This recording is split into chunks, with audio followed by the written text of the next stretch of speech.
아우 냄새. 진짜 미치겠네. 김치 썩은 내가 현관을 뚫고 들어오잖아. 날카로운 하이톤의 목소리가 계룡시 해미르 아파트 105동의 복도를 찢을 듯 울렸다. 센서 등이 깜빡거리며 비춘 현관 앞에는 명품 슬리퍼를 신은 여자가 코를 틀어막은 채 서 있었다. 육군본부 인사처장 박철규 준장의 아내 최미란이었다. 그녀의 앞에는 전투복을 입은 여군 한 명이 고개를 숙인 채 서 있었다. 계급장은 하사. 이름표에는 이시아라는 세 글자가 박혀 있었다. 퇴근 직후 불려왔는지 그녀의 전투화에는 아직 흙먼지가 그대로였다. 죄송합니다. 사모님. 제가 훈련 준비 때문에 퇴근이 좀 늦었습니다. 시아가 정중하게 고개를 숙였지만 최미란의 미간에 잡힌 주름은 펴질 줄 몰랐다. 그녀는 발끝으로 현관 앞에 아무렇게나 던져진 종량제 봉투를 툭툭 찼다. 묶이지 않은 봉투 입구 사이로 붉은 국물이 흘러나와 복도 타일을 적시고 있었다. 이 하사. 군인은 시간 엄수가 생명이라며? 남편한테 그렇게 배웠는데 이 하사는 군인 정신이 좀 빠졌나 봐. 최미란이 비꼬듯 말했다. 죄송합니다. 죄송하면 말로만 하지 말고 행동으로 보여야지. 이거 봐. 일주일 동안 배달시켜 먹은 게 쌓여서 아주 썩고 있잖아. 우리 남편이 냄새에 민감해서 집에 들어오기 전까지 싹 치워놔야 해. 시아가 봉투 쪽으로 다가가려 하자 최미란이 기겁하며 뒤로 물러섰다. 아우 잠깐. 거기서 그냥 들고 가면 국물 다 흐르잖아. 여기서 분리수거 제대로 해서 가져가. 저번에 그냥 버렸다가 경비실에서 인터폰 왔었단 말이야. 시아는 잠시 멈칫했다. 아파트 복도에서 그것도 이 밤중에 음식물 쓰레기를 맨손으로 분리하라는 말인가. 그녀가 조심스럽게 물었다. 사모님 혹시 장갑이나 집게 같은 게 있겠습니까? 그 말에 최미란의 눈이 동그랗게 커졌다. 장갑? 어머, 얘 좀 봐. 지금 나보고 그 더러운 걸 찾으러 주방까지 다시 들어가라는 거야? 내가 비위가 약해서 그 냄새 맡으면 헛구역질이 올라온다니까? 군인이면 야전에서도 밥 먹고 다 한다면서 그깟 쓰레기가 뭐 대수라고 유난이야? 최미란은 팔짱을 끼며 턱으로 쓰레기 봉투를 가리켰다. 그냥 해. 손이야 씻으면 되지. 젊은 애가 융통성이 없어. 시아는 입술을 꽉 깨물었다. 거절할 수 없었다. 군대라는 계급사회, 그리고 관사라는 폐쇄적인 공간에서 장군 사모의 말은 곧 법이었다. 특히 남편의 인사고과를 쥐고 흔드는 박 준장의 아내라면 더더욱 그랬다. 시아는 천천히 쪼그리고 앉았다. 훅 끼쳐오는 악취가 코를 찔렀다. 삭힌 홍어 냄새와 썩은 달걀 냄새가 뒤섞인 듯한 지독한 악취였다. 그녀는 떨리는 손을 뻗어 봉투 안을 헤집었다. 참자. 참아야 한다. 시아는 속으로 주문을 외웠다.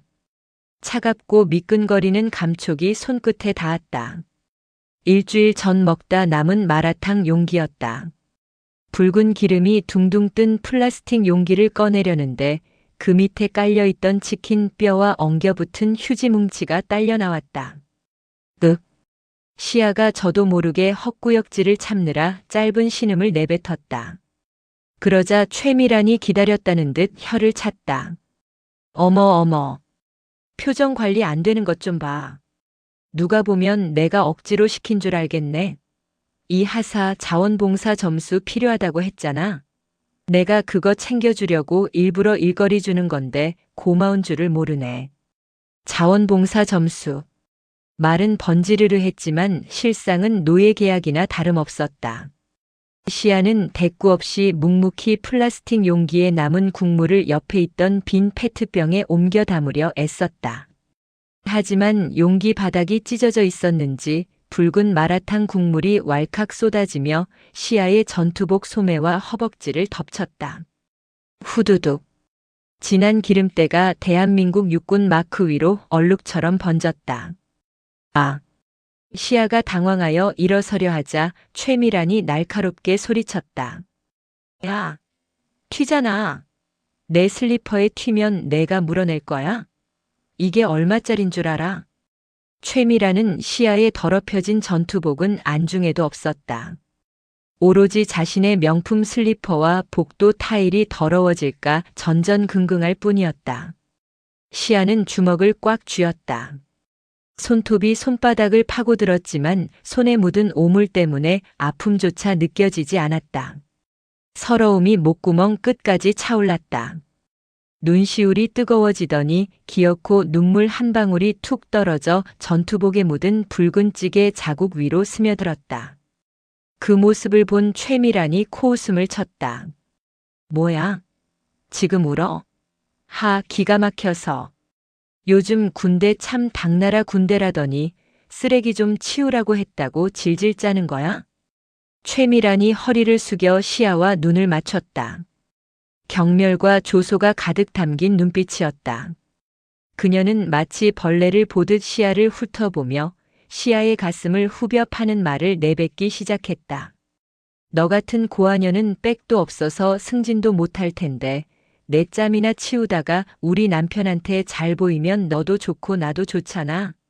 이게 다 너 생각해서 시키는 거야. 시아의 어깨가 흠칫 떨렸다. 고아. 그 단어가 비수가 되어 심장에 꽂혔다. 부모님이 일찍 돌아가신 건 맞지만 그녀에게는 누구보다 든든한 가족이 있었다. 지금 당장이라도 주머니 속에 핸드폰을 꺼내 삼촌에게 전화를 걸면 이깟 아파트 단지 하나쯤은 순식간에 초토화될 것이었다. 하지만 시아는 그러지 않았다. 제 힘으로 할 겁니다. 삼촌 도움 없이 이시아라는 이름 석자로 당당하게 군인이 될 거예요. 임관식 날 삼촌에게 했던 약속이 족쇄처럼 그녀를 붙잡았다. 시아는 고개를 더욱 깊이 숙였다. 억지로 목소리를 짜냈다. 죄송합니다. 실수했습니다. 알면 빨리 치워. 남편 올 시간 다 됐으니까 그 역겨운 냄새 안 나게 물 청소까지 싹 해놓고 가. 그리고 최미란이 집 안으로 들어가려다 말고 멈춰섰다.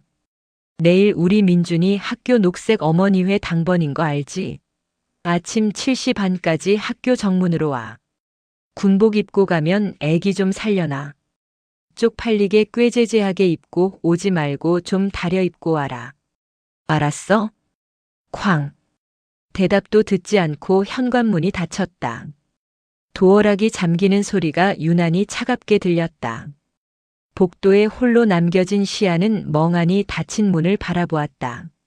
손에는 썩은 음식물 찌꺼기가 덕지덕지 묻어 있었고 전투복에서는 지독한 악취가 진동했다. 고아년.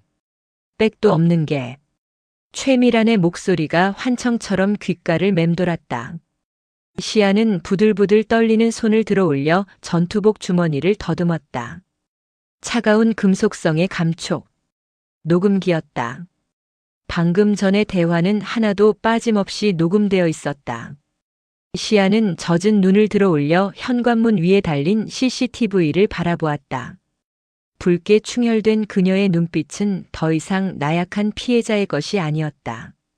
그것은 먹잇감을 노리는 맹수의 눈빛으로 변해가고 있었다. 그래. 어디 계속 짖어봐. 시아가 낮게 은조렸다. 그 짖는 소리가 비명으로 바뀔 날이 머지않았으니까. 그녀는 썩은 쓰레기 봉투를 거칠게 묶었다. 봉투가 터질 듯 팽팽해졌다. 마치 그녀의 인내심처럼. 다음 날 아침 육군본부 인사처장실. 박철규 준장은 모닝커피를 마시며 기분 좋게 신문을 펼쳤다. 그의 책상 위에는 장군이라는 직함을 상징하는 성판별 모양 명패이 번쩍이고 있었다. 충성. 인사과장입니다. 노크 소리와 함께 부관이 들어왔다. 김소령. 무슨 일이야? 아침부터 표정이 왜 그래? 그게 징계위원회 건으로 보고드릴 사항이 있습니다. 박 준장이 눈썹을 꿈틀거렸다. 징계? 누구? 이시야 하사 말입니다. 이번 진급 심사 대상자인데 사모님. 아니, 관사 쪽에서 민원이 들어왔다고 해서요. 아, 그 싹퉁머리 없는 계집애. 박 준장은 피식 웃으며 커피 잔을 내려놓았다. 안 그래도 집사람이 어제 저녁에 난리를 치더라고. 건방지게 말대꾸를 했다나 뭐라나. 감히 장군 와이프한테 대들어. 군기 빠진 것들은 초장에 잡아야지. 하지만 지휘관님, 이 하사는 평정 점수도 상위권이고 근무 태도도 성실합니다. 단순한 사적 갈등으로 징계까지 가는 건 무리가. 김소령. 박 준장의 목소리가 낮게 깔렸다. 자네, 내가 누군지 잊었나? 인사처장이야. 내 식구 하나 못 챙기면서 무슨 인사를 논해? 걔가 뭐 대단한 집 자식이라도 돼? 쥐뿔도 없는 고아라며. 박 준장은 의자 등받이에 거만하게 기대앉았다. 명령 불복종 및 상관 모욕죄. 그걸로 엮어. 시끄럽게 굴면 옷 벗기겠다고 겁 좀 주고. 알아들었나? 부관인 김소령은 난처한 표정을 지었지만 계급의 무게를 이길 순 없었다. 알겠습니다. 김소령이 나가자 박 준장은 핸드폰을 들어 아내에게 전화를 걸었다. 당신이야. 처리했어? 당연하지. 감히 당신 심기를 거스른 놈은 내가 가만 안 둔다고 했잖아. 징계위원회 열어서 싹을 잘라버릴 테니까 걱정 마. 오늘 저녁에 소고기나 먹으러 갈까? 하하. 박 준장의 호탕한 웃음소리가 집무실을 가득 채웠다. 그는 꿈에도 몰랐다. 자신이 방금 자른다고 말한 그 싹이 사실은 자신을 뿌리째 뽑아버릴 거대한 거목의 가지였다는 사실을. 같은 시각 계룡대 본청 가장 깊숙한 곳. 대한민국 육군 서열 1위 참모총장실. 넓은 집무실의 창가에 서서 계룡산의 능선을 바라보는 한 남자가 있었다. 어깨에 박힌 4개의 별 대장 계급장이 햇빛을 받아 눈부시게 빛났다. 육군 참모총장 이태신 대장이었다. 똑똑. 총장님, 법무실장 들어왔습니다. 들어오라고 해.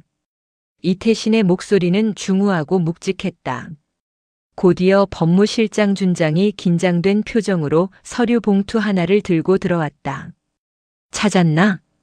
네, 총장님. 지시하신 대로 이시야 하사에 대한 최근 동향 보고서입니다. 이태신은 천천히 몸을 돌려 법무실장을 바라보았다. 평소의 온화한 미소는 온데간데 없고 그의 눈에는 서늘한 기운이 감돌고 있었다. 내 조카가 그 아이가 지금 어떤 취급을 받고 있는지 하나도 빠짐없이 보고해. 법무실장은 마른 침을 삼켰다.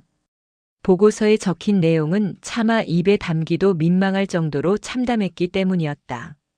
그게 현재 박철규 인사처장의 관사에서 사실상 가사 도우미와 다를 바 없는 대우를 받고 있는 것으로 파악되었습니다. 또한 어제 저녁에는 법무실장은 말을 잇지 못하고 머뭇거렸다. 말해. 어제 저녁에 무슨 일이 있었지? 박 처장의 부인 최미란 씨가 이 하사에게 음식물 쓰레기를 맨손으로 치우게 하고 폭언을 했다는 정보가 있습니다.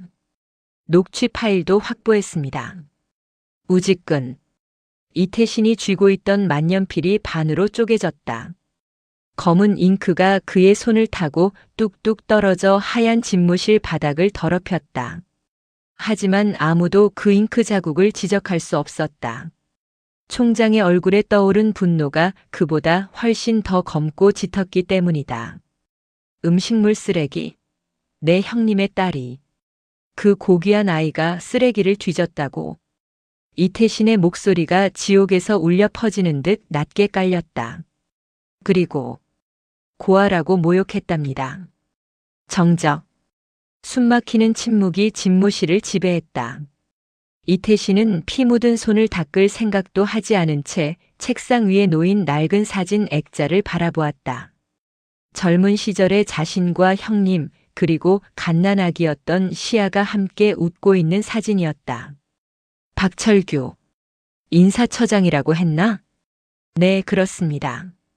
감히 내 별을 건드렸군. 이태신이 자리에서 일어났다.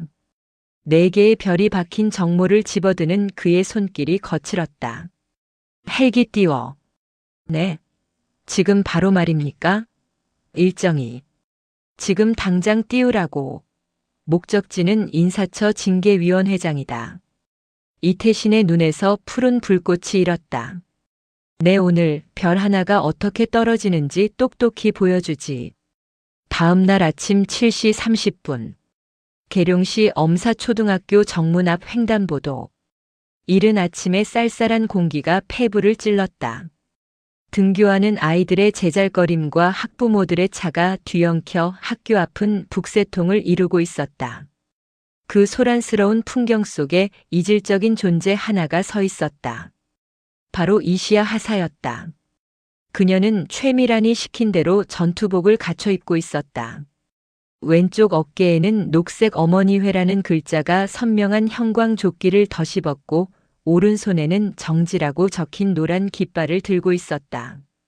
대한민국 육군 하사의 정복이 교통봉사조끼 아래에서 초라하게 구겨져 있었다. 어머, 저기 봐. 군인 아니야? 진짜네. 여자 군인이 왜 저기 서 있어? 누구 엄마 대신 나왔나 보네. 요새 군인들은 저런 것도 해주나 봐. 편해졌네, 군대. 아이를 데려다 주러 온 엄마들이 힐끔거리는 시선과 수군거림이 시아의 귀에 화살처럼 박혔다. 그녀는 모자를 푹 눌렀었다. 얼굴이 화끈거려 견딜 수가 없었다. 국방의 의무를 다하겠다는 자부심으로 입은 군복이었다. 하지만 지금 이 순간 그 군복은 최미란의 대리 출석을 위한 코스프레 의상으로 전락해 있었다. 그때였다. 야, 군인 아줌마. 검은색 고급 세단에서 내린 통통한 남자아이 하나가 시아에게 뛰어왔다. 박준장과 최미란의 아들 박민준이었다. 진짜 왔네. 우리 엄마가 아줌마 시켰지? 민준은 시아를 올려다보며 킬킬거렸다. 초등학교 4학년인 아이의 눈에는 군인에 대한 존경심 따위는 없었다. 그저 엄마가 부리는 힘센 하녀 정도로 보일 뿐이었다. 민준아, 학교 잘 다녀와. 시아가 애써 미소를 지으며 말했다. 하지만 민준은 가방을 고쳐 매며 혀를 쏙 내밀었다. 엄마가 그러는데 아줌마는 백도 없고 돈도 없어서 우리 집에서 일해주는 거래. 공부 못하면 아줌마처럼 된대요. 나갈게. 깃발 똑바로 들어. 아이는 쪼르르 교문 안으로 사라졌다. 시아는 깃발을 든 손을 부들부들 떨었다. 11살짜리 아이의 입에서 나온 말이라고는 믿을 수 없는 독살. 그것은 최미란이 평소 집 안에서 시아를 어떻게 부르고 깎아내렸는지를 적나라하게 보여주는 증거였다. 공부 못하면 너처럼 된다. 시아는 입술을 깨물었다. 그녀는 육군부사관학교를 수석으로 졸업했다. 누구보다 치열하게 살았고 누구보다 노력했다. 하지만 그 모든 노력은 장군 3호의 갑질이라는 거대한 벽 앞에서 무용지물이었다. 삑! 그때 날카로운 호루라기 소리가 시아의 상념을 깼다. 신호가 바뀌었다. 시아는 기계적으로 깃발을 내리고 아이들을 건너게 했다. 멍한 눈으로 허공을 응시하던 그때 횡단보도 신호 대기선 제일 앞줄에 서 있던 검은색 승용차의 창문이 스르르 내려갔다. 이시야? 낮고 굵은 목소리. 시아는 깜짝 놀라 고개를 돌렸다. 운전석에 앉은 남자는 선글라스를 벗으며 믿을 수 없다는 표정으로 그녀를 바라보고 있었다. 도진 오빠? 아니, 지금은 오빠가 아니었다. 육군본부 고등검찰부 소속의 법무관 강도진 소령이었다. 시아의 죽은 아버지와 호형호재하던 사이였고 시아에게는 친오빠나 다름없는 존재였다. 도진은 차를 갓길에 급하게 세우고 차 문을 박차고 나왔다. 성큼성큼 걸어오는 그의 얼굴이 무섭게 굳어 있었다. 너 여기서 뭐 하는 거야? 지금 일과 시간 아니야? 왜 군복 입고 민간 봉사활동을 하고 있어? 아, 그게, 시아는 말문이 막혔다. 최미란의 지시라고 사실대로 말하기에는 자존심이 상했고, 그렇다고 자발적으로 나왔다고 하기에는 상황이 너무 말이 안 됐다. 도진의 시선이 시아의 어깨에 걸린 녹색 어머니회 조끼, 그리고 손에 들린 깃발에 머물렀다. 그리고 깃발 손잡이를 쥐고 있는 시아의 손등에 남은 붉은 얼룩. 어제 묻은 마라탕 국물이 덜 지워진 자국이었다. 박철규 준장댁 아이 학교지, 여기. 도진은 예리했다. 시아는 고개를 푹 숙였다. 그것이 긍정의 대답이었다. 도진이 거칠게 머리카락을 쓸어 넘겼다. 당장. 네. 하지만 아직 당번 시간이. 명령이야. 도진의 고함에 주변 학부모들이 놀라 쳐다보았다. 시아는 어쩔 수 없이 조끼를 벗어들고 도진의 차 조수석에 올랐다. 차가 출발하자마자 도진이 핸들을 쾅 내리쳤다. 너 바보야? 왜 이러고 살아? 작은아버지는? 총장님은 이 사실 알고 계셔? 말씀드리지 마세요. 제발요. 시아가 다급하게 도진의 팔을 잡았다. 삼촌 알면 부대 뒤집어져요. 저 제 힘으로 인정받고 싶어서 삼촌 정체 숨기고 임관한 거예요. 아시잖아요. 여기서 삼촌 힘 빌리면 전 진짜 평생 낙하산 소리 들어요. 인정?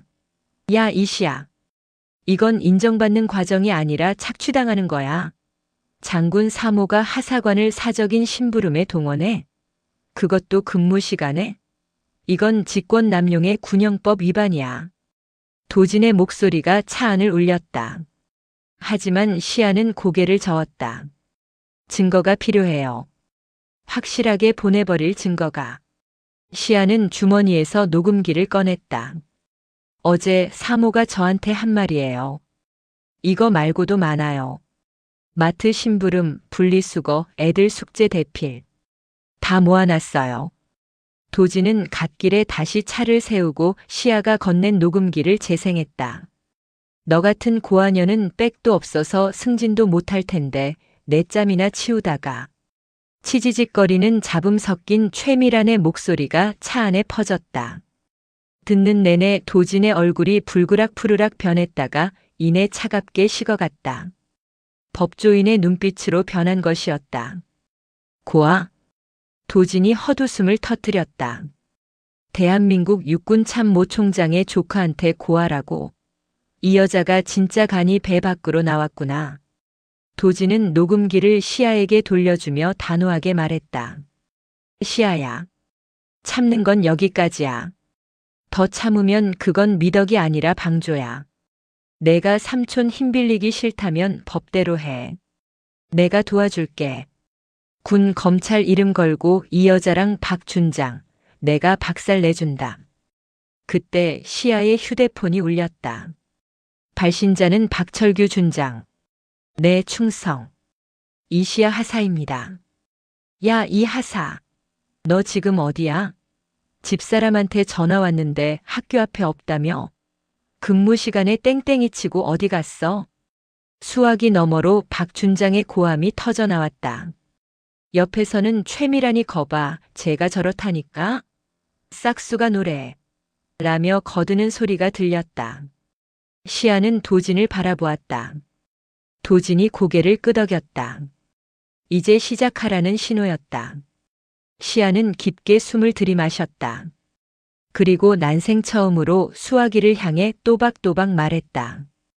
박철규 준장님, 지금은 일과 시간입니다.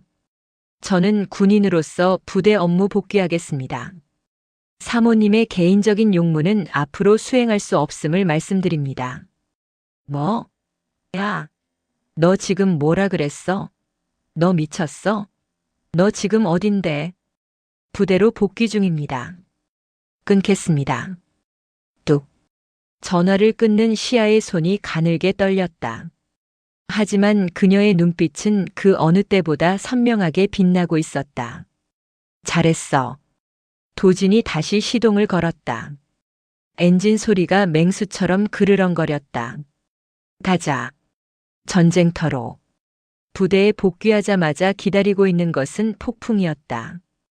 인사처 사무실 문을 열고 들어서는 순간 싸늘한 정적이 흘렀다. 동료 부사관들은 시야의 눈을 피하며 바쁘게 일하는 척했고 장교들은 쑥덕거리며 그녀를 힐끔거렸다. 이미 소문이 퍼진 모양이었다. 이 하사가 사모님 지시를 무시하고 도망쳤다더라. 하극상이다라는 말도 안 되는 헛소문이. 이시야 하사. 행보관이 굳은 표정으로 다가왔다. 인사처장님 호출이다. 단독 군장으로 오라시는데. 단독 군장. 그것은 단순한 면담이 아니라 징계를 전제로 한 문책이라는 뜻이었다. 시야는 올 것이 왔음을 직감했다. 처장실에 들어서자 박철규 준장은 다리를 책상 위에 올린 채 삐딱하게 앉아 있었다. 그의 옆에는 감찰 장교가 팔짱을 끼고 서 있었다. 왔냐? 고문관. 박 준장이 담배를 비벼 끄며 말했다.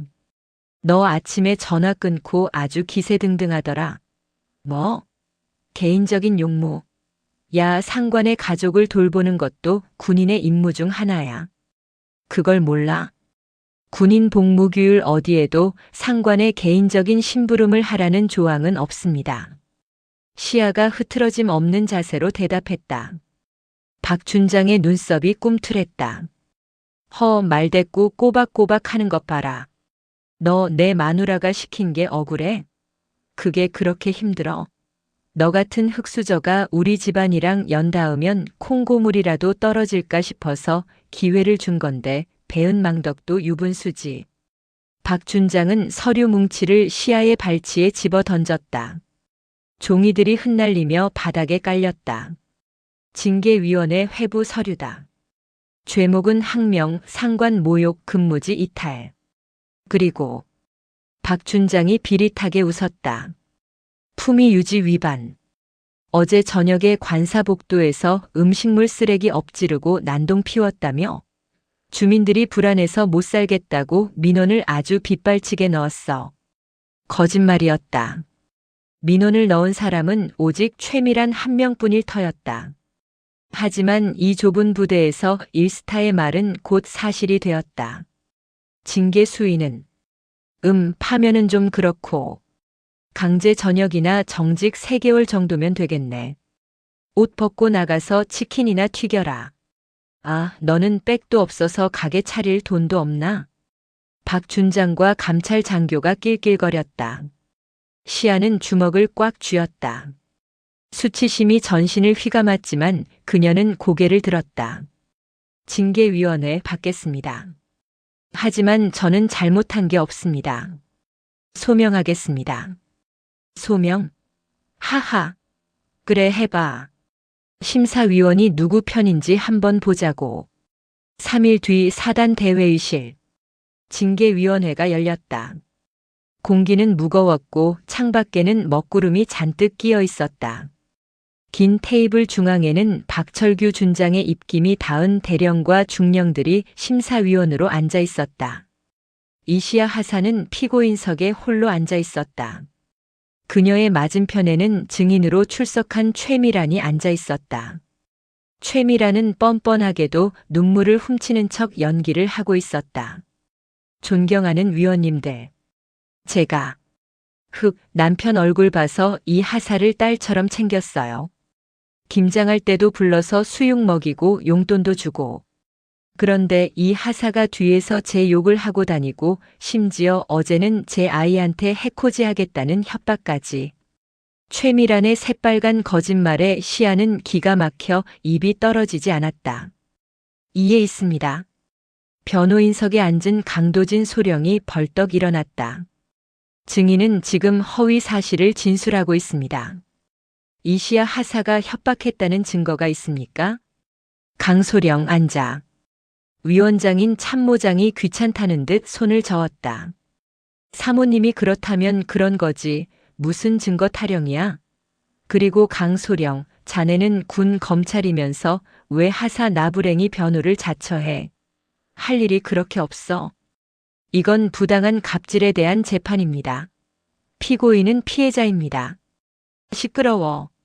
감히 여기가 어디라고 목소리를 높여. 참모장이 책상을 쾅 내리쳤다. 이시야 하사. 너 때문에 부대 기강이 엉망이야. 사모님이 너한테 쓰레기 좀 버려달라고 한 게 그렇게 큰 죄야? 어른이 시키면 네 하고 하는 게 예의 아니야? 가정교육을 어떻게 받았길래? 또다시 가정교육, 부모 이야기였다. 시아의 눈빛이 싸늘하게 가라앉았다. 더 이상 참을 이유가 없었다. 가정교육. 시아가 자리에서 천천히 일어났다. 그녀의 돌발 행동에 위원들이 웅성거렸다. 방금 제 가정교육을 운운하셨습니까? 뭐야? 너 지금 반항하냐? 제 아버지는 군인이셨습니다. 국가에 충성하고 불의에 타협하지 말라고 가르치셨습니다. 그리고 제 삼촌께서도 항상 말씀하셨습니다. 군복은 권력자의 하녀복이 아니라 국민을 지키는 수의라고요. 삼촌? 풋야. 내 삼촌이 뭐 동네 슈퍼 아저씨라도 되냐? 어디서 훈계질이야? 최미란이 코웃음을 치며 끼어들었다. 너 같은 근본 없는 애들이 꼭 없는 집안 자랑을 하더라. 그래서? 내 그 대단하신 삼촌이 와서 구해준다니? 오라고 해봐. 와서 내 앞에서 무릎이라도 꿇어보라고 해. 박준장도 거들었다. 이 하사 마지막 경고다. 지금이라도 내 아내한테 무릎 꿇고 빌면 강제 전역은 면하게 해주마. 자존심 세우지 말고 기어. 그게 내가 살 길이야. 시아는 고개를 저었다. 그리고 품 안에서 휴대폰을 꺼냈다. 아니요. 저는 빌지 않습니다. 그리고 시아의 시선이 창밖을 향했다. 멀리서부터 공간을 찢는 듯한 거대한 굉음이 들려오고 있었다. 두두두두두두두. 헬기 소리였다. 그것도 한 대가 아니었다. 창문이 덜덜 떨릴 정도의 진동이 회의실을 덮쳤다. 뭐야? 무슨 소리야? 위원들이 당황하여 창가로 몰려갔다. 그들의 얼굴이 순식간에 경악으로 물들었다. 저거. 연병장 상공에 검은색 헬기가 선회하고 있었다. 기체 옆면에 새겨진 마크. 별 4개. 육군 참모총장의 헬기였다. 그리고 그 뒤를 이어 헌병대 차량 수십 대가 사이렌을 울리며 본청 건물을 포위하고 있었다. 성판? 사성? 박준장의 입이 떡 벌어졌다. 담배를 피우던 손이 사시나무 떨듯 떨렸다. 최미라는 영문을 모른 채 눈만 깜빡였다. 여보, 저게 뭐야? 누가 온 거야? 그때 회의실 문이 쾅 하고 부서질 듯 열렸다. 전원 기립. 헌병대장의 우렁찬 고함과 함께 무장한 헌병들이 회의실 안으로 들이닥쳐 길을 텄다. 그리고 그 길 끝에서 한 남자가 걸어 들어왔다. 대한민국 육군의 정점. 이태신 대장이었다. 회의실 안의 공기가 순식간에 얼어붙었다. 숨소리조차 낼 수 없는 압도적인 위압감. 이태신 대장은 아무 말 없이 뚜벅뚜벅 걸어 들어왔다. 그의 군화 소리가 마치 사형 선고처럼 울렸다. 그의 뒤에는 육군본부 법무실장과 감찰단장이 수행하고 있었다. 총장님. 박철규 준장이 허둥지둥 달려나가 경례를 붙였다. 모자가 비뚤어진 줄도 모르고 허리는 90도로 꺾여 있었다. 충성. 육군본부 인사처장 준장 박철규. 총장님의 방문을 환영하. 치워. 이태신은 박 준장의 경례를 받지 않았다. 아니, 그를 벌레 보듯 지나쳤다. 박 준장은 민망함과 공포에 질려 손을 내리지도 못한 채 굳어버렸다. 이태신의 시선은 오직 한 사람, 피고인석에 서 있는 이시야 하사에게 고정되어 있었다. 그녀의 낡은 전투복, 그리고 그 위에 묻은 희미한 얼룩들을 본 이태신의 눈가가 파르르 떨렸다. 시아야. 이태신이 낮고 부드러운 목소리로 불렀다. 그 한마디에 회의실에 있던 모든 사람의 심장이 덜컥 내려앉았다. 시야, 이름을 부른다고. 총장이 일개 하사의 이름을. 삼촌. 시야의 눈에서 참았던 눈물이 왈칵 쏟아졌다. 그동안 겪었던 서름, 모멸감, 그리고 안도감이 뒤섞인 눈물이었다. 그녀는 비틀거리며 이태신에게 다가갔다. 이태신은 와락 시야를 끌어안았다. 천하를 호령하는 장군의 품이 아닌 그저 조카가 안쓰러워 미치겠는 아버지의 품이었다. 늦어서 미안하다. 내 새끼 많이 힘들었지. 이태신이 시야의 등을 토닥였다. 그리고 천천히 고개를 돌려 좌중을 둘러보았다. 방금 전까지의 따뜻함은 사라지고 그곳에는 모든 것을 태워버릴 듯한 분노의 화신만이 남아있었다. 박철규. 예. 총장님. 자네 부인은 어디 있나? 박준장은 덜덜 떨며 구석에 쭈그리고 앉아있는 최미란을 가리켰다. 최미란은 사태 파악이 덜 된 상태였지만 남편이 저렇게 비굴하게 구는 것을 보고 본능적으로 공포를 느끼고 있었다. 이태신이 천천히 최미란에게 다가갔다. 자네가 내 조카에게 고하라고 했나? 네. 조카라니요? 이 하사가? 최미란의 얼굴이 백지장처럼 하얗게 질렸다. 대답해. 내 죽은 형님의 딸이자 이 이태신의 하나뿐인 핏줄인 이 아이에게 고아? 빽이 없어. 이태신의 호통이 회의실을 뒤흔들었다. 최미란은 다리에 힘이 풀려 바닥에 주저앉았다. 아니, 저는 몰랐습니다. 그냥 없는 집 자식인 줄 알고. 아니, 그게 아니라. 저는 그냥 좀 가르치려고.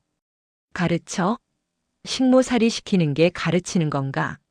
썩은 쓰레기 뒤지게 하는 게 군인의 교육인가? 이태신은 법무실장에게 손짓했다. 강도진 소령이 들고 있던 녹음기를 받아들었다. 재생 버튼을 누르자 최미란의 천박한 목소리가 회의실 전체에 쩌렁쩌렁 울려 퍼졌다. 너 같은 고아녀는 빽도 없어서 승진도 못할 텐데. 내 짬이나 치우다가. 그 적나라한 증거 앞에 박준장과 최미란은 변명할 말조차 잃었다. 박준장은 털썩 무릎을 꿇었다. 총장님, 죽을 죄를 지었습니다. 한 번만 용서해 주십시오. 제 아내가 무식해서 그렇습니다. 여보. 최미란이 남편을 쳐다봤지만 박준장은 아내를 노려보며 소리쳤다. 다 너 때문이야. 내가 그렇게 조심하라고 했는데. 서로를 물어뜯는 추악한 꼴을 보며 이태신은 차갑게 돌아섰다. 감찰단장. 예, 총장님. 박철규 준장, 지금 이 시각부로 보직 해임한다. 그리고 직권남용, 뇌물수수, 인사청탁 등 털어서 먼지 하나라도 나오면 모조리 군법 회부해. 계급장 떼고 이등병으로 불명예 전역시키게. 예, 알겠습니다. 그리고 저 여자. 이태신이 최미란을 가리켰다. 민간인이지만 군 시설 내에서 군인을 모욕하고 강요한 죄, 그리고 내 조카에 대한 명예훼손. 민영사상 물을 수 있는 모든 책임을 물어. 내 변호인단 전원을 투입해서라도 평생 감옥에서 반성하게 만들어. 살려주세요. 총장님, 제가 미쳤었어요. 시야. 아니, 이 하사님, 잘못했어요. 최미란이 시야의 군화 발을 붙잡고 오열했지만 시야는 차갑게 발을 뺐다. 사모님. 아니, 최미란 씨. 백 없으면 당해야 한다고 하셨죠? 이게 제 백입니다. 억울하세요? 그럼 최미란 씨도 사성 장군 삼촌 두시지 그러셨어요. 시야가 최미란이 했던 말을 그대로 돌려주었다. 그것은 완벽한 미러링이자 가장 잔인한 복수였다. 헌병들이 달려들여 박준장과 최미란을 양쪽에서 끌고 나갔다. 끌려나가는 내내 그들의 비명소리가 복도에 울려 퍼졌다. 상황이 정리되자 이태신은 다시 시야를 바라보았다. 시야야. 네, 총장님. 이제 숨지 마라. 너는 내 자랑스러운 조카이자 대한민국 육군의 훌륭한 부사관이다. 이 삼촌이 내 뒤에 항상 서 있겠다. 이태신이 자신의 별 4개가 박힌 성판 옆에 시야를 세웠다. 그리고 징계위원들을 향해 말했다. 이 자리에 있는 모든 위원들 방조제로 징계위원회 회부될 준비들 하게. 대령과 중령들이 사색이 되어 고개를 숙였다. 일주일 뒤 뉴스 화면에는 장군 부부의 갑질, 육군 참모총장 조카 건드려 패가망신이라는 자막이 대문짝만하게 실렸다. 국민들은 통쾌했고 군 내부에서는 자정의 바람이 불었다. 박철규는 이등병으로 강등되어 불명예 전역 후 연금 한 푼 받지 못한 채 쫓겨났고 최미라는 구속되어 징역형을 선고받았다. 그들이 살던 관사에서는 매일같이 채권자들의 고함이 들린다는 소문이 돌았다. 그리고 육군본부 연병장. 화창한 햇살 아래 이시야 하사의 표창 수여식이 열렸다. 상장. 하사 이시야. 위 군인은 투철한 군인 정신으로 불의에 굴하지 않고 군 내부의 부조리를 척결하는 데 앞장섰으므로 이태신 대장이 직접 시야의 가슴에 표창장을 수여했다. 시야는 정복을 입고 늠름하게 경례를 올렸다. 충성. 수고했다. 내 딸. 이태신이 작게 속삭이며 시야를 안아주었다. 수많은 카메라 플래시가 터졌다. 다음 날 조간신문 일면에는 참모총장과 여군 하사가 환하게 웃으며 마주보는 사진이 실렸다. 그 사진의 제목은 이러했다. 계룡대의 가장 빛나는 별 그리고 그녀를 지키는 4개의 별. 시야는 이제 더 이상 누군가의 하녀도 백없는 고아도 아니었다. 그녀는 스스로 빛나는 군인이었다. 계룡대 헌병단군 사경찰 조사실 1호. 철제 책상 하나와 의자 2개가 놓인 삭막한 공간에 박철규 준장이 앉아 있었다. 불과 몇 시간 전까지만 해도 인사처장실에서 다리를 꼬고 부하들을 호령하던 그의 어깨에는 이제 계급장 대신 수갑찬 손목만이 떨리고 있었다.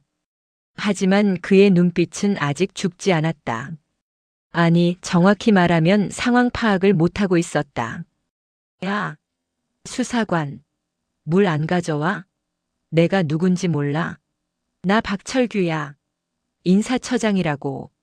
총장님이 잠시 오해하셔서 화나신 건데 너희들이 이렇게 막대해도 될 것 같아? 박철규는 책상을 쾅쾅 내리쳤다. 사성 장군인 총장이 직접 지시한 사안이라도 군대 내부의 라인과 정치로 어떻게든 무마할 수 있다고 믿는 눈치였다. 조용히 하십시오. 피의자 박철규. 맞은편에 앉은 군 검찰 수사관이 차갑게 대꾸했다. 피의자? 이 새끼가 진짜 돌았나? 야, 법무실장 오라 그래. 내 동기야. 전화 한 통이면 너 같은 건 바로 영창이야. 철컥. 그때 조사실에 무거운 철문이 열리고 누군가 들어왔다. 박철규의 얼굴에 화색이 돌았다. 오, 강소령. 그래, 자네가 올 줄 알았어. 내 변호인으로 온 건가? 거봐, 내가 끈 떨어진 년은 아니라니까. 들어온 사람은 강도진 소령이었다. 하지만 그의 손에는 변호인 선임계가 아닌 두툼한 수사 기록 파일이 들려 있었다. 도진은 박철규의 맞은편에 앉으며 파일을 책상 위에 툭 던졌다. 착각하지 마십시오, 박철규 씨. 저는 당신 변호인이 아니라 이번 사건의 주임 검사로 들어왔습니다. 뭐라고? 주임 검사? 내가? 네. 총장님께서 특별 지시하셨습니다. 먼지 한 톨 남기지 말고 탈탈 털어라. 그래서 제가 맡았습니다. 당신과 최미란 씨가 이시야 하사에게 저지른 만행들 제가 제일 잘 아니까요. 도진의 눈빛이 서늘하게 빛났다. 박철규는 그제야 등골이 오싹해짐을 느꼈다. 강도진은 군 내에서도 미친 개로 불리는 원칙주의자였다. 한 번 물면 절대 놓지 않는 독종. 자, 시작하죠. 혐의가 너무 많아서 밤을 새워도 모자라겠네요. 직권 남용 권리 행사 방해, 강요죄, 모욕죄, 근무지 이탈교사. 뇌물수수 정황도 포착됐습니다. 뇌물? 야, 이씨야 그 계집애 괴롭힌 건 인정해. 마누라가 시킨 거니까. 근데 뇌물이라니. 그건 모함이야. 박철규가 길길이 날뛰었다. 도지는 피식 웃으며 사진 한 장을 꺼내 밀었다. 이거 작년 진급심사 때 김 대령에게 받은 골프채 세트 아닙니까? 시가 500만 원 상당. 그리고 그 골프채 최미란 씨가 이씨야 하사시켜서 몰래 버리라고 했었죠? 피 묻은 채로. 박철규의 눈동자가 심하게 흔들렸다. 그걸 내가 어떻게 해. 이씨야 하사가 증거로 남겨뒀더군요. 버리는 척하고 사진 찍어두고 영수증까지 확보해서 보관하고 있었습니다. 당신들이 식모처럼 부려먹던 그 하사가 사실은 당신들의 목줄을 쥐고 있었던 겁니다. 도지는 몸을 앞으로 숙여 박철규의 눈을 똑바로 쳐다보았다. 당신은 끝났어. 옷 벗는 걸로 안 끝나. 군 교도소에서 썩게 될 거야. 한편 옆방 조사실 2호. 최미라는 박철규보다 훨씬 더 시끄럽게 발악하고 있었다. 이거나 내가 누군지 알아? 장군 사모야. 감히 민간인을 군대에서 가도 인권위원회에 제소할 거야. 내 변호사 불러. 최미라는 헝클어진 머리를 쓸어 넘기며 고래고래 소리를 질렀다. 그녀의 앞에는 여군 수사관이 무표정한 얼굴로 앉아 있었다. 최미란 씨, 당신은 현재 민간인 신분이지만 군사시설 내에서 군인을 상대로 범죄를 저질렀기 때문에 군 검찰과 민간 검찰의 합동 수사를 받게 됩니다. 조용히 앉으세요. 범죄? 내가 무슨 범죄를 저질러? 그냥 어린애 좀 가르친 게 죄야? 걔가 고아라서 가정교육 못 받은 티를 내길래 내가 거두어 준 거라고. 선의를 베푼 사람한테 이렇게 뒤통수를 쳐? 아직도 정신을 못 차린 최미란의 입에서 고아라는 단어가 또 튀어나왔다. 그때 조사실 스피커를 통해 묵직한 목소리가 흘러나왔다. 유리창 너머 참관실에 있던 이태신 총장의 목소리였다. 아직도 그 더러운 입을 놀리는군. 최미란이 소스라치게 놀라 매직 미러반사 유리 쪽을 쳐다봤다. 내가 내 조카를 어떻게 키웠는지 자네가 알 리가 없지. 자네가 그 아이에게 짬을 버리게 하고 개 산책을 시킬 때 나는 그 아이 사진을 보며 매일 밤을 울었다. 형님을 지키지 못했다는 죄책감 때문에. 유리창 너머의 목소리는 분노를 억누르고 있었다. 조사를 거부한다고? 좋아. 그럼 자네가 그토록 자랑하던 장군 사모의 품위가 세상에 어떻게 알려지는지 똑똑히 보게나. 조사실 벽면에 설치된 TV 모니터가 켜졌다. 뉴스 속보였다. 속보 육군 장성 부인 부하 여군에게 노예 갑질 충격 실태. 화면에는 모자이크 처리된 최미란이 이시야 하사에게 손가락질을 하며 쓰레기 봉투를 던지는 CCTV 영상이 나오고 있었다. 시아가 확보해둔 영상이었다. 저게 뭐야? 저게 왜 뉴스에 나와? 최미란의 얼굴이 흑빛으로 변했다. 앵커의 멘트가 비수처럼 꽂혔다. 해당 장군 부인은 피해 장병에게 고아, 하녀 등의 인격 모독적인 발언을 서슴지 않았으며 심지어 자녀의 학교 숙제와 녹색 어머니회 봉사활동까지 강요한 것으로 드러났습니다.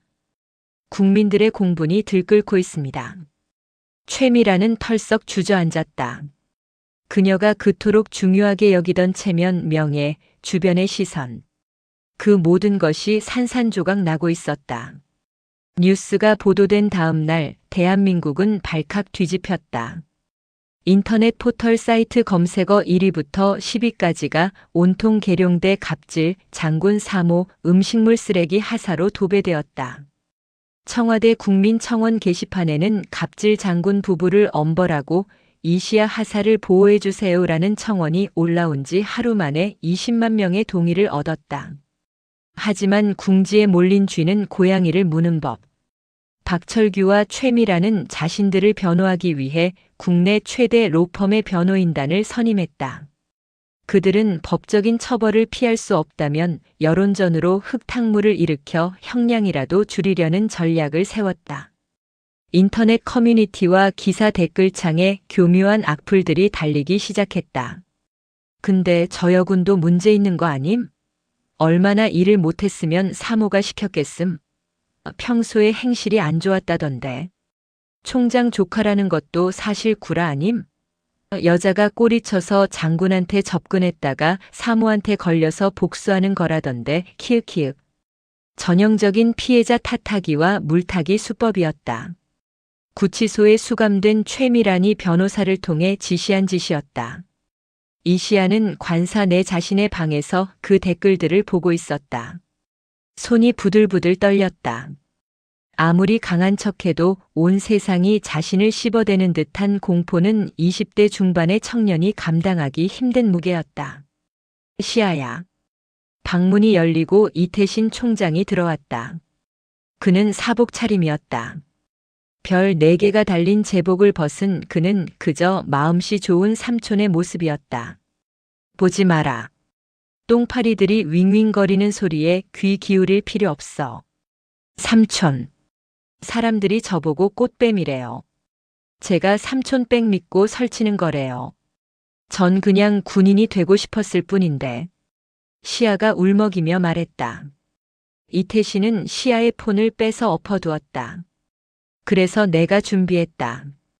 똥파리들을 한 방에 날려버릴 살충제를. 네. 오늘 오후 2시. 국방부 브리핑룸에서 공식 기자회견을 할 거다. 너도 같이 가자. 저도요? 하지만 제 신분이 노출되면 이미 다 알려졌다. 이제는 숨을 때가 아니라 당당하게 나서서 진실을 말할 때야. 내 아버지가 내 형님이 목숨 바쳐 지킨 군복이 부끄럽지 않다는 걸 보여줘라. 오후 2시 국방부 브리핑룸. 수백 명의 기자가 몰려들어 카메라 플래시를 터뜨렸다. 단상에 오른 이태신 총장은 비장한 표정으로 마이크 앞에 섰다. 그 옆에는 정복을 말끔하게 차려입은 이시야 하사가 긴장한 표정으로 서 있었다. 이태신은 준비해온 원고를 읽지 않았다. 그는 곧바로 카메라를 응시하며 입을 열었다. 대한민국 육군 참모 총장 이태신입니다. 최근 발생한 불미스러운 사건으로 국민 여러분께 심려를 끼쳐드려 죄송합니다. 그는 깊이 고개를 숙였다. 그리고 옆에 있는 시아를 가리켰다. 이 군인은 제 조카입니다. 하지만 조카이기 이전에 국가에 충성하고 국민을 보호하겠다는 신념 하나로 입대한 대한민국의 자랑스러운 육군 하사입니다. 장내가 술렁거렸다. 총장이 직접 혈연 관계를 공식 인정한 것이다. 일각에서 돌고 있는 특혜 의혹이나 꽃뱀 루머는 전부 가해자 측이 퍼뜨린 악의적인 거짓입니다. 여기 증거를 공개합니다. 화면이 바뀌었다. 강도진 소령이 준비한 자료였다. 최미란이 흥신소 직원에게 돈을 입금하며 인터넷에 이 하사 욕 좀 써줘라고 지시한 통화 녹취록, 그리고 댓글 조작 정황이 담긴 문자 메시지 캡처본이 대형 스크린에 띄워졌다. 기자들의 탄성이 터져나왔다. 저들은 반성하기는커녕 피해자를 2번 죽이는 여론 조작을 시도했습니다. 이에 군은 무관용 원칙으로 대응할 것입니다. 아울러 이태신이 잠시 말을 멈추고 시아의 어깨를 감쌌다. 이시야 하사가 그동안 모아온 갑질 다이어리를 전면 공개합니다. 화면에는 시아가 1년 동안 꼼꼼하게 기록한 수첩 내용이 떴다. X월 X1. 사모님 지시로 아들 학원 픽업. 3시간 대기. X월 X1. 사모님 명품백 수선 맡김. 수선비 내 카드로 결제.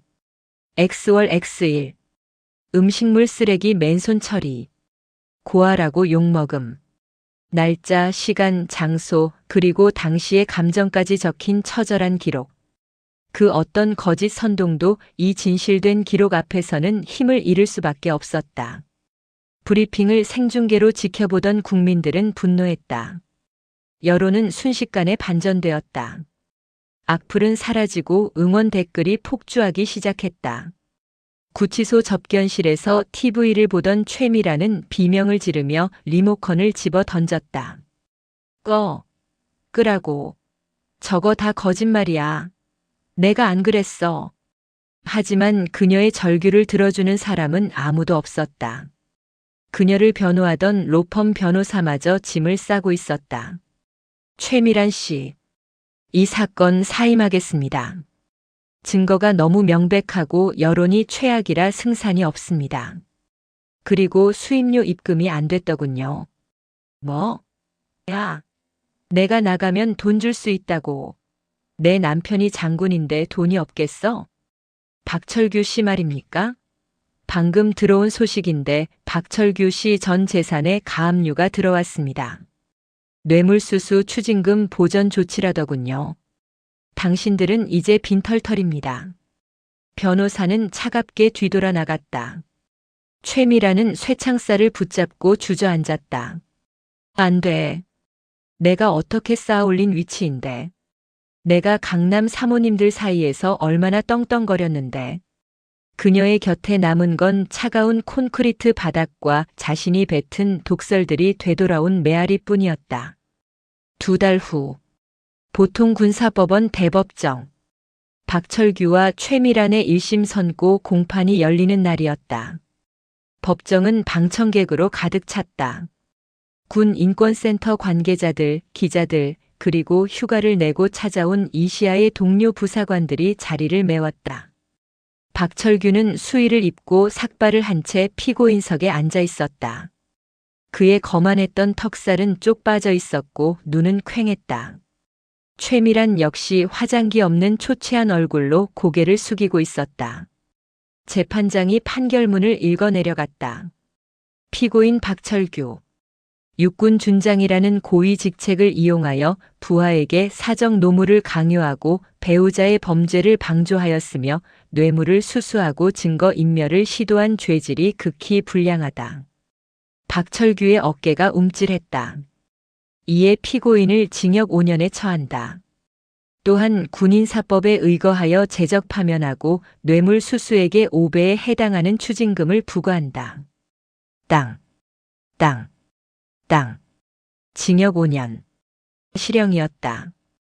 군인 연금 박탈은 물론이고 불명예 전역으로 인해 앞으로 사회생활조차 불가능한 중형이었다. 박철규가 비틀거렸다. 다음 피고인 최미란. 최미란이 벌떡 일어났다. 판사님, 저는 정말 몰랐어요. 남편이 시키는 대로 했을 뿐이에요. 저는 가정주부라 법을 몰라서. 피고인 조용히 하세요. 재판장이 안경을 고쳤으며 매섭게 쏘아붙였다. 가정주부라서 사람을 노예처럼 부려도 된다는 법은 어디에도 없습니다. 피고인은 피해자의 인격을 살인에 가까울 정도로 짓밟았으며 반성은커녕 여론 조작을 시도하여 2차 가해를 입혔습니다. 그게 아니라 피고인 최미란에게 징역 3년을 선고한다. 법정 구속을 유지한다.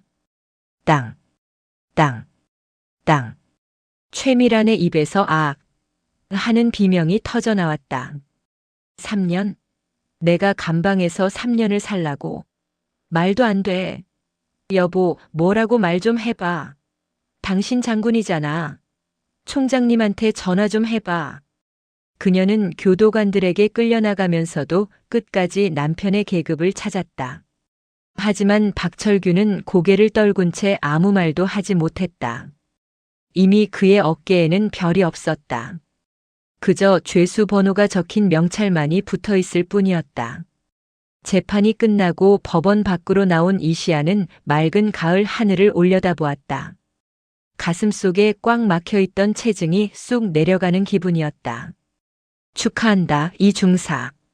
옆에서 기다리던 강도진 소령이 웃으며 다가왔다. 시아의 계급장은 어느새 하사에서 중사로 바뀌어 있었다. 특진이었다. 중사 이시아.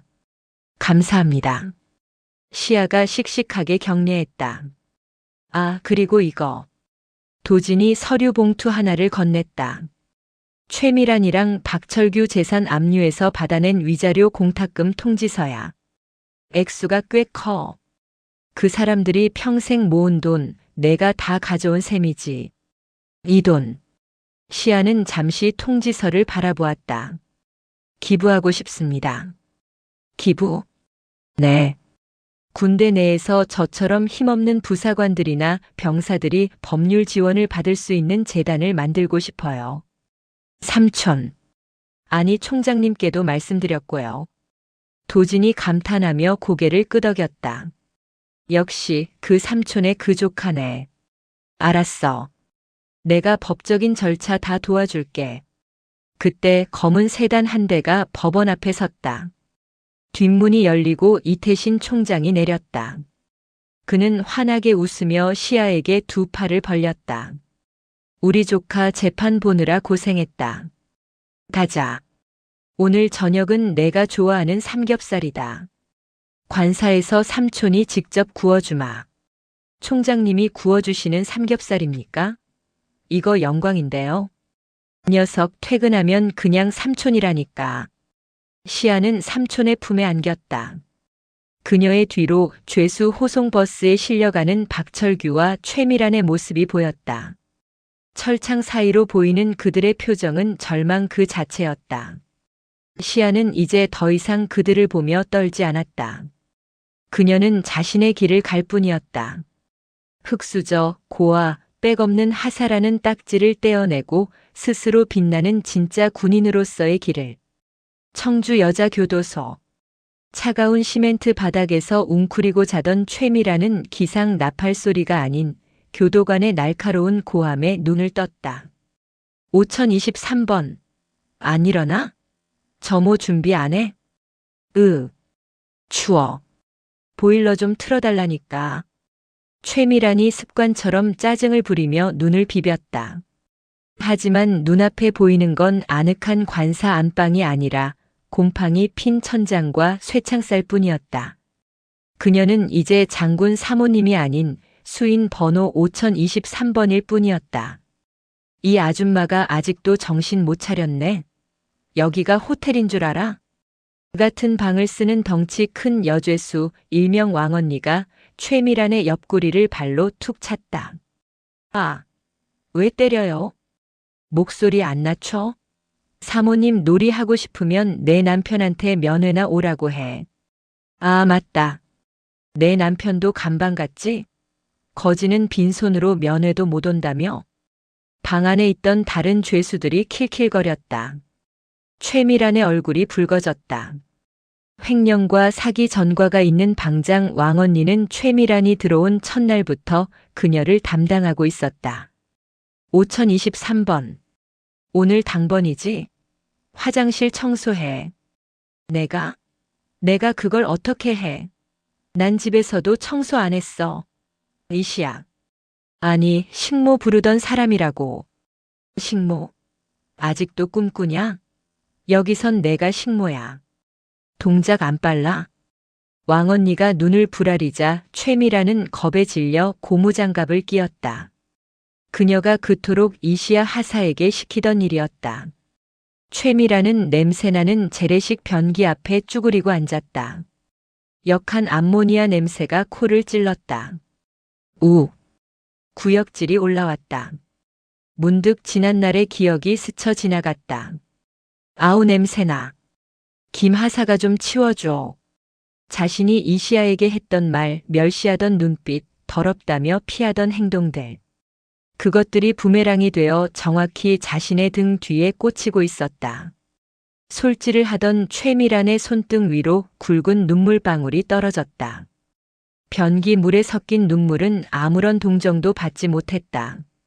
그녀는 자신이 뱉은 침을 자신이 핥아야 하는 지옥 속에 갇혀 있었다. 한편 같은 시각 계룡대. 이시야 중사는 더 이상 의기소침한 피해자가 아니었다. 그녀는 당당한 교관이 되어 있었다. 신임 하사들을 교육하는 집체 교육장. 단상의 선 시아의 눈빛은 매서웠다. 주목. 군인은 계급으로 말하지만 인격은 계급장이 만들어주지 않는다.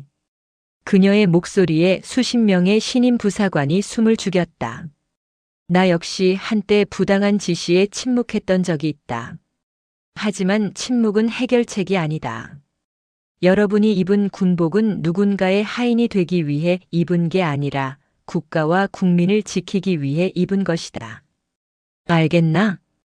예, 알겠습니다. 우렁찬 대답이 강당을 울렸다. 교육이 끝나고 나오자 복도에서 기다리던 강도진 소령이 박수를 쳤다. 오, 이시야 중사. 카리스마가 장난 아닌데? 호랑이 교관 다 됐어. 놀리지 마십시오. 다 검사님이. 아니, 오빠가 도와준 덕분 아닙니까? 시아가 쑥스러운 듯 웃었다. 두 사람 사이의 기류는 사건 이후 미묘하게 변해 있었다. 전우애와 썸 사이, 그 간질간질한 경계선. 오늘 시간 있어? 재단 설립 문제로 변호사들이랑 미팅 있는데 이사장님이 빠지면 안 되지. 이사장님. 그것은 시아의 새로운 직함이었다.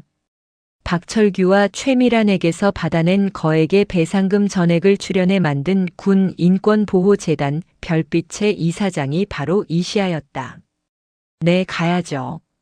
그 돈 10원 한 장도 허투루 쓰면 안 되니까요. 그 사람들 피눈물로 만든 돈이잖아요. 시아의 눈이 단단하게 빛났다. 그녀는 복수를 넘어 자신과 같은 또 다른 피해자가 생기지 않도록 시스템을 만들고 있었다. 그것이야말로 진정한 승리였다. 계절이 바뀌어 관사 단지에도 벚꽃이 흩날리는 봄이 왔다. 박철규 준장이 살던 105동 관사는 비워진 지 오래였다. 그곳을 지나갈 때마다 사람들은 손가락질하거나 혀를 찼지만 시아에게는 이제 아무런 감흥도 주지 않는 낡은 건물일 뿐이었다. 시아는 퇴근길, 벚꽃길을 따라 걷고 있었다. 옆에는 사복 차림의 강도진이 나란히 걷고 있었다. 시아야. 네. 기억나? 너 학교 앞에서 녹색 어머니회 조끼 입고 서 있었을 때. 도진의 말에 시아가 피식 웃음을 터뜨렸다. 당연히 기억나죠. 그때 오빠가 차 세우고 화내지 않았으면 전 평생 그렇게 살았을지도 몰라요. 바보처럼. 아니야. 넌 바보가 아니었어. 지키고 싶은 게 있어서 참았던 거지. 내 자존심보다 홀로 계신 어머니 걱정 때문에. 도진이 걸음을 멈추고 시아를 바라보았다. 벚꽃잎 하나가 시아의 어깨 견장 위에 사뿐히 내려앉았다. 도진이 손을 뻗어 그 꽃잎을 떼어주었다. 이제는 참지 마. 그리고 혼자 짐 짊어지지도 말고. 도진의 손길이 시아의 어깨에 잠시 머물렀다. 따뜻했다. 총장님 조카라서가 아니라 이시아라서. 내가 너 지켜주고 싶어. 예전부터 그랬고 앞으로도 그러고 싶다. 직설적인 고백. 법정에서 피고인들을 몰아붙이던 냉철한 검사의 모습은 온데간데 없고 귀까지 빨개진 한 남자만이 서 있었다. 시아의 심장이 쿵쿵 뛰었다. 그녀는 잠시 도진을 바라보다가 환하게 웃으며 대답했다. 지켜주는 건 됐어요. 전 제 몸 제가 지킬 수 있거든요. 특공 무술 2단인 거 아시죠?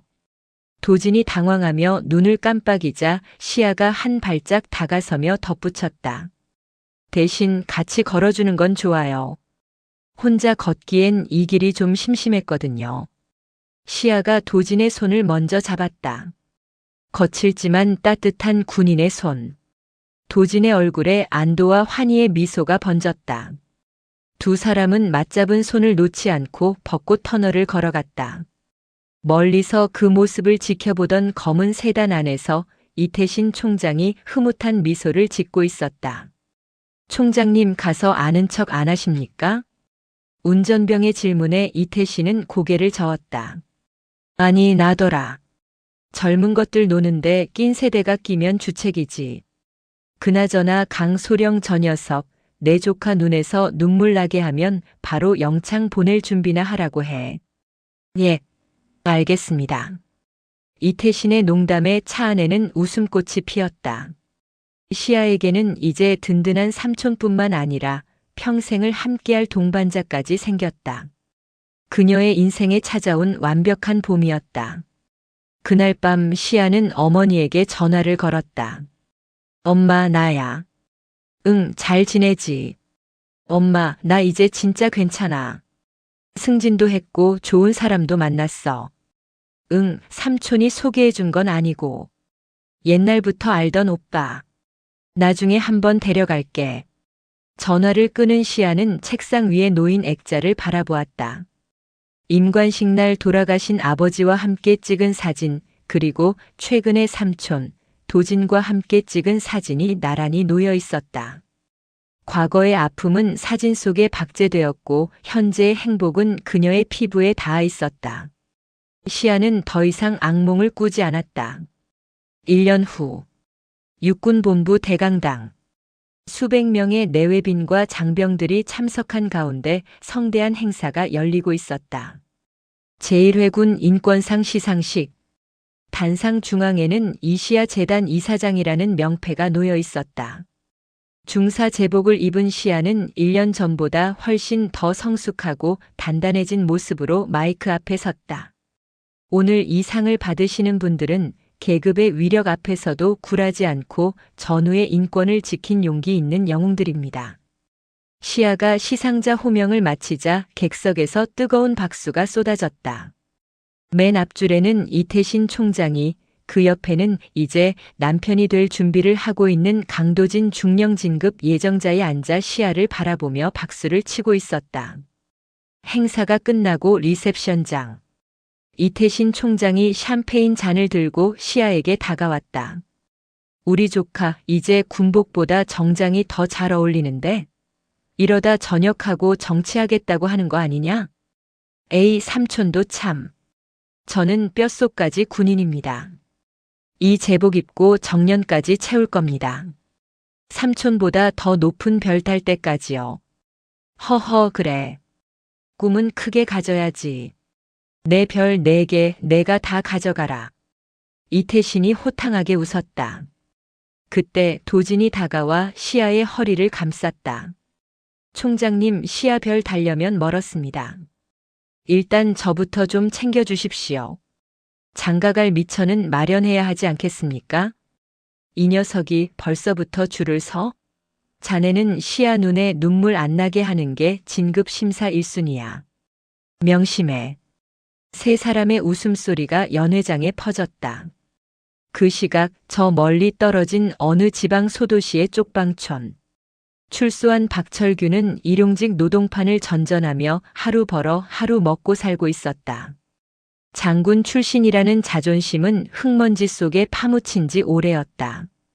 그는 편의점 앞 평상에 앉아 소주를 들이키다가 가게 유리창에 붙은 신문 기사를 보았다. 이시아 중사, 군 인권의 새로운 역사를 쓰다. 육군 참모총장과 함께. 신문 속 시야는 눈부시게 빛나고 있었다. 박철규는 떨리는 손으로 신문 기사를 어루만지다 씁쓸하게 구겨진 종이컵을 바닥에 던졌다. 젠장. 별은 하늘에 있어야 빛나는 건데. 내가 땅바닥에 있는 돌멩이인 줄도 모르고. 그는 비틀거리며 어둠 속으로 사라졌다. 다시는 빛을 보지 못할 영원한 어둠 속으로. 다시 리셉션장. 시아는 잠시 테라스로 나와 밤하늘을 올려다보았다. 계룡산 위로 수많은 별이 쏟아질 듯 반짝이고 있었다. 무슨 생각해?